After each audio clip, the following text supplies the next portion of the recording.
C'est probablement l'événement international le plus important jamais organisé à Tahiti. Le Blue Climate Summit réunira dès demain près de 300 scientifiques, leaders mondiaux, innovateurs et investisseurs. Leur mission, combattre le changement climatique en protégeant l'océan avec une attention particulière pour les ressources halieutiques. C'est tout l'objet du dossier de la rédaction. Il est signé Eve Chancel et Esther Cuneo. Véritable garde-manger des peuples du Pacifique, l'océan est soumis à de nombreuses pressions. Sur une surface de 5 millions de kilomètres carrés de ZEE, difficile de contrôler la surpêche. Une thématique qui sera au cœur des préoccupations de ce sommet. Et donc l'idée c'est de pouvoir avoir une vision commune des peuples du Pacifique pour créer des zones sans DCP dérivants. Des gros thons sont captés jeunes quand ils sont autour des DCP. Sorte de radeau de fortune, ces dispositifs de concentration de poissons se multiplient dans nos eaux. Particulièrement polluants, ils représentent un véritable danger pour le milieu marin et la survie des espèces. Un gros seineur produit autant que toute la flottille polynésienne.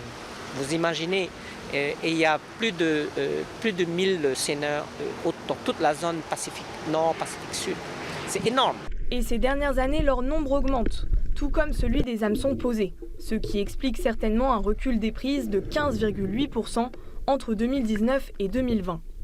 Idem pour la production de la pêche hauturière, en baisse de 13,7%. C'est que les poissons se font plus rares, de quoi inquiéter la FAPE. Ce qu'on aimerait, c'est qu'ils nous aident à lutter contre cette surpêche qui est qui n'est pas du tout écologique. C'est de la pêche à la Seine avec des grands filets dans lesquels ils embarquent des tortues, des baleines, des petits, etc. Pas de doute pour l'organisation.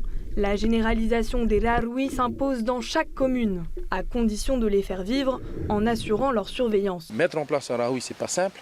Ça demande énormément de réunions, de concertation avec la population. Une fois que c'est mis en place, eh bien, il faut des moyens de contrôle, il faut des bateaux, il faut des gens formés, il faut des scientifiques, mais il faut aussi des petites mains, que ce ne soit pas juste une aire marine qui ne survit pas. Saluée par les associations lors du One Ocean Summit à Brest, l'annonce d'une nouvelle aire marine protégée de plus de 500 000 km² devrait revenir sur la table. Reste à savoir si elle sera suivie d'effets. Ces projets sont attendus par la population locale, par les maires, par les associations, par les pêcheurs côtiers depuis des années. Et on espère qu'ils pourront être concrétisés.